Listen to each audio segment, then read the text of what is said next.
A little white candle from our Christ candle. You don't know. The Christ is our awareness, the conscious awareness. The Advent is the coming forth of the Christ. And there are four aspects, 4 Sundays where we light candles. And this candle is the first week, and it was the candle of hope. Hope standing to faith. Hope is our dream for a brighter future, while faith is our knowing of the good that is now. And then the second week, we lit the candle of peace. And as we say, let there be peace in earth, and let it begin with me.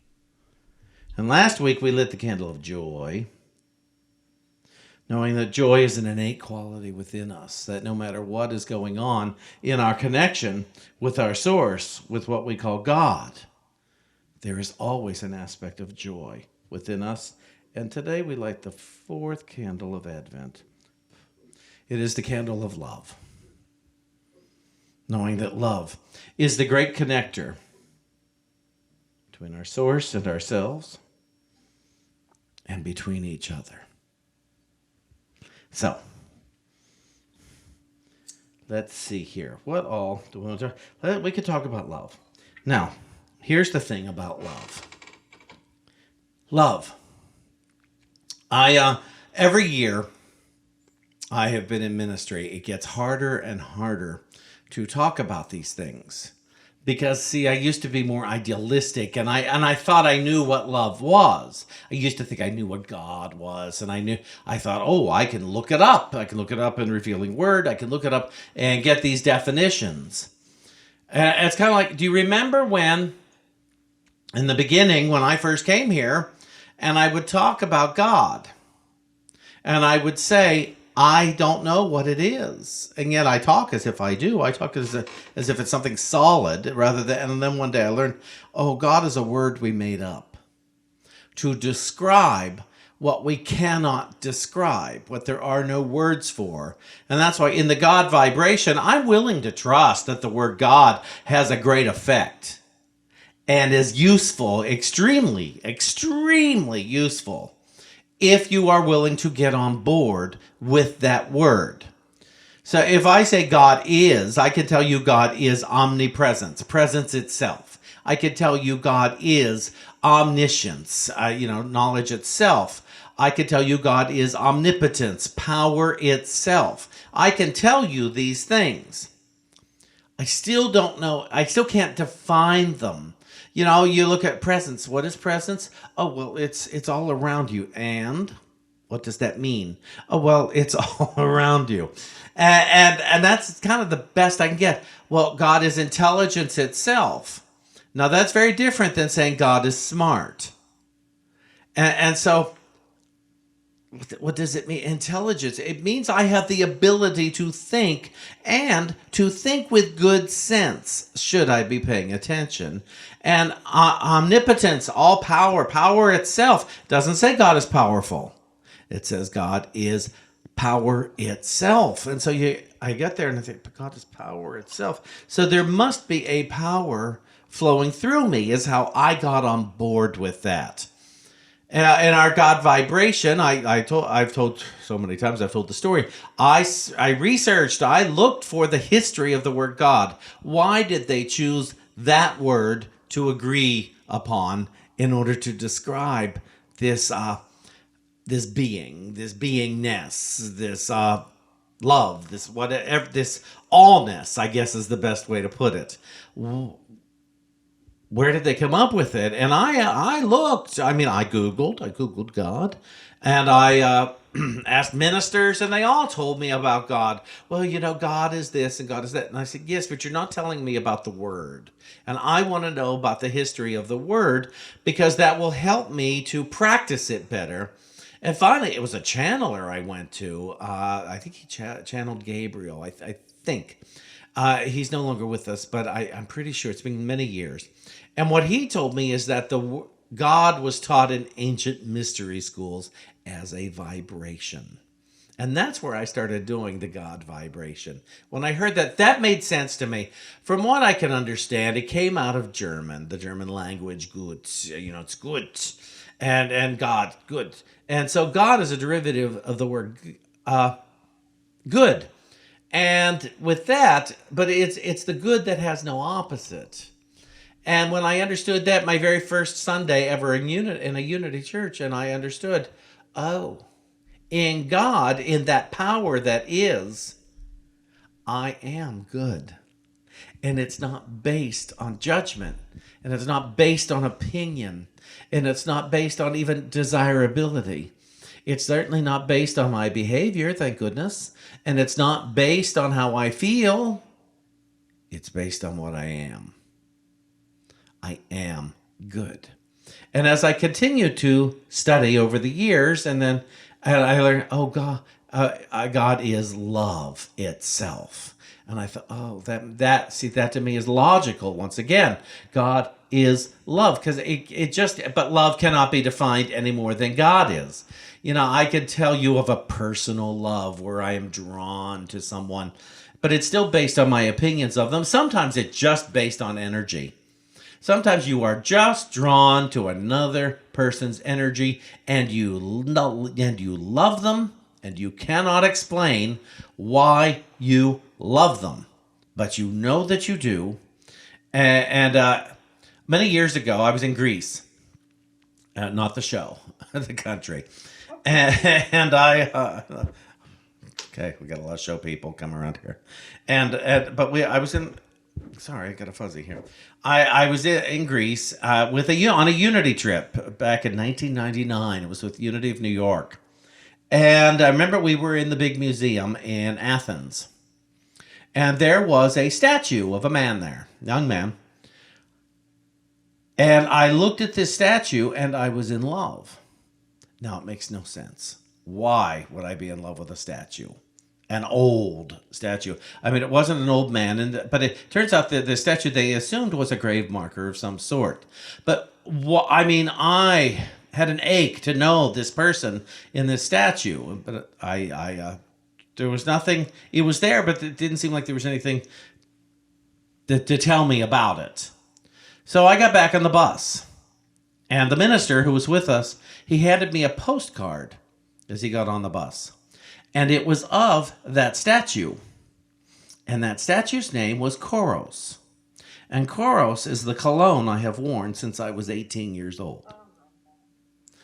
So I don't know all of the stuff that goes on in the invisible.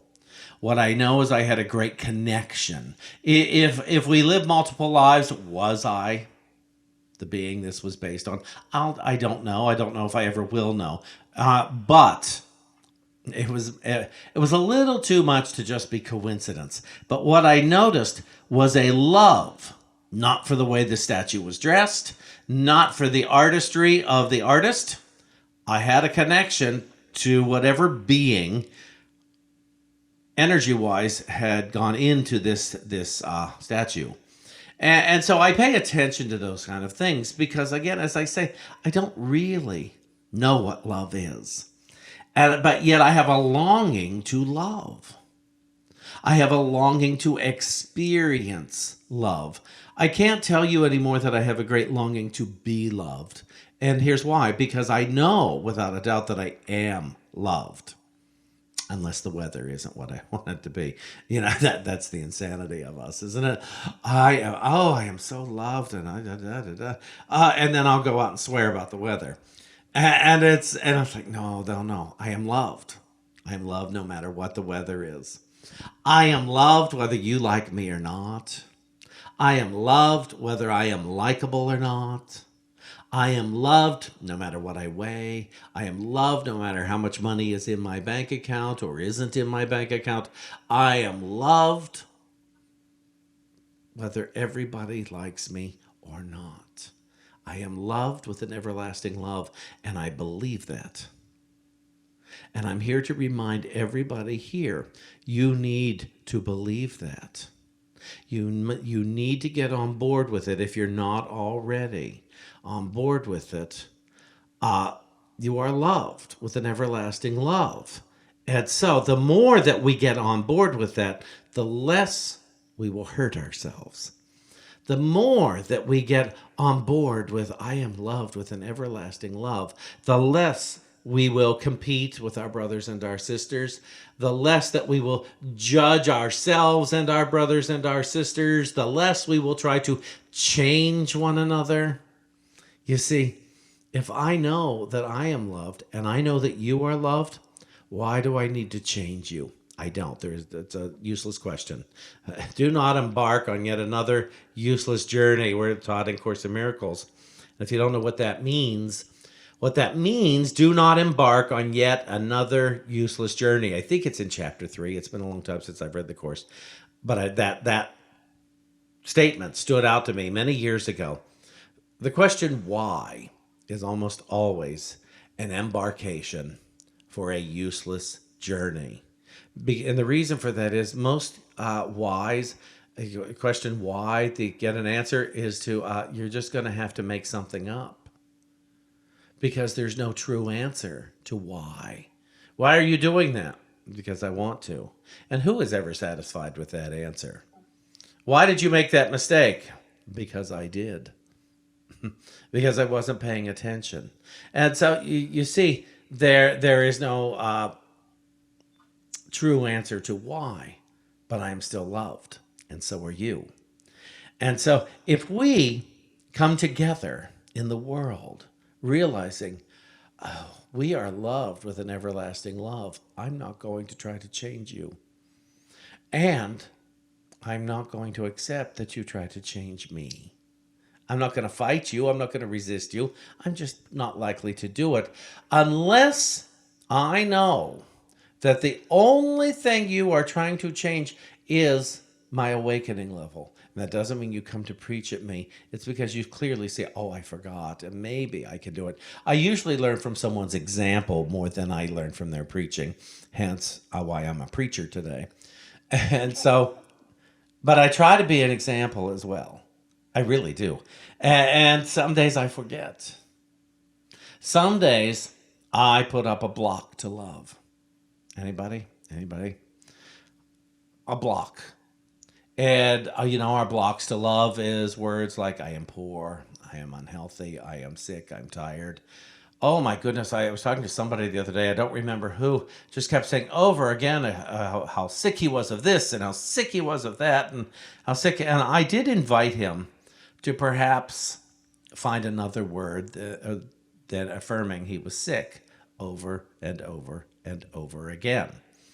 And at first it jolted him, but it made sense to him. It seemed logical, because he's very resistant to the word God or religion of any kind. But I said, it cannot be healthy to keep affirming that you are sick. And because you are sick of this doesn't mean you'll get rid of it.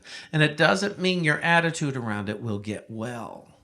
It's through the laws of non-resistance that we begin to get well. So, what's another word for I'm sick of this? Well, it could be, I don't like this.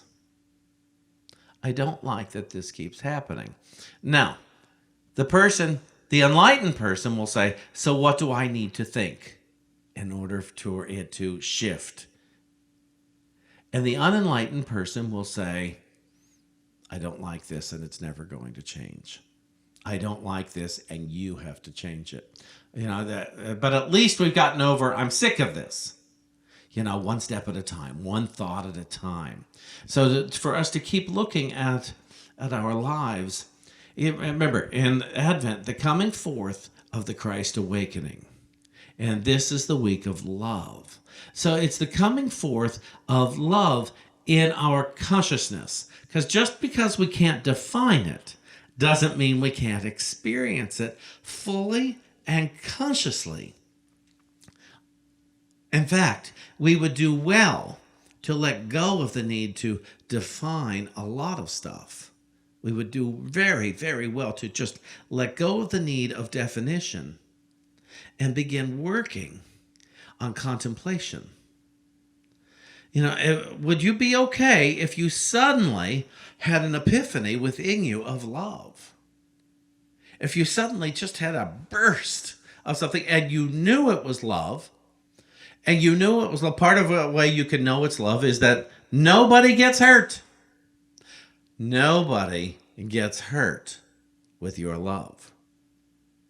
Nobody gets hurt with my love. And I don't get hurt with anybody else's love. If I can be hurt by it, it's not love. It is a blockage to love. If you can be hurt by it, it is a blockage to love. And so we must unblock it. Only love lives here. You've heard me say that so many times. I go in my house, I say, only love lives here. I go through room to room, not every day, but enough to go from room to room. We have a guest room that hasn't been used in a long time. And I like to go in there at least once a week. If I'm down at that end of the hallway, say, only love lives in here. We know you're here. And love permeates the walls. Love permeates the bed. Love permeates the very floor, the closet, everything, the bedding. And so that I have a conscious awareness that there is good in this room. One of my teachers recently said that when Charles Fillmore, Unity's co-founder, spoke of God, there were two other words that were synonymous with God and that he was also referring to. One was principle. That principle and God are the same thing, and love and God are the same thing. And they are activities. They are action words that they have a constant flow. There is never a stillness to love. There is never a stillness. There may be a peace and a quiet. But love never gets stagnant. That's the word I want. They never get stagnant. Principle is never stagnant. Love is never stagnant. They are activity within us. And we're either using them or misusing them. But love is. It is in and through and as me. You could be, instead of declaring I am sick, imagine start declaring I am love. I am love. You don't have to know what it means. Just do it.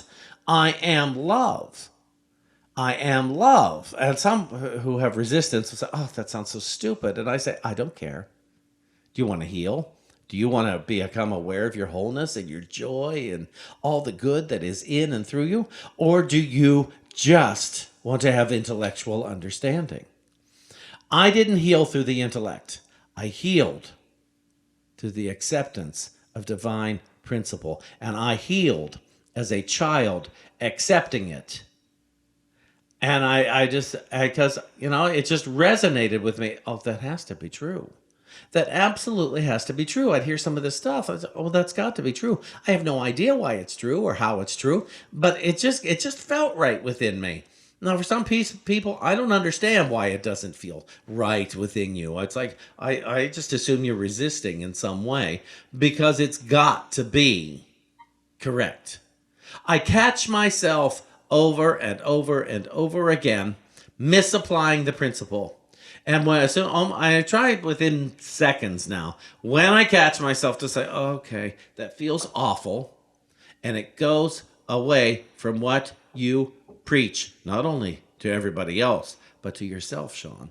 I preach all this stuff to myself all week long. Oh, it doesn't stop. Imagine if I called you and we got on the phone and I talked about this all day long to you. You'd want to lose your mind. But I do. I hear it because I want to heal. I want a whole and complete healing. And I trust that you do too. Now, I typed this out earlier. And it's the closest I could come to a definition. Now, here's the thing about definitions. I don't believe they can be an absence of something. The isness cannot be the absentness of it. But I still like this. And it says, love never dies. It cannot be lost, stolen, or destroyed. But it can certainly be forgotten. It can be forgotten. So I ask us all today in this Christmas time, this Christmas time, this coming forth of the Christ awakening in us, let's remember love. I will spend today saying, Spirit, remind me of love. Show me love. Show me where it is. Show me how it is. Because I am willing to experience it. in my thoughts, in my words, in my actions, in my relationships, in my money, in my work, in my play, in my world. I am willing to see a breakthrough of love in all that I fear and resent. And I'm willing to see a breakthrough of love anywhere I have doubted that good is. I'm willing to breathe it. I'm willing to live it. Why? Because I am love. I am love. I am love. And so it is. Amen.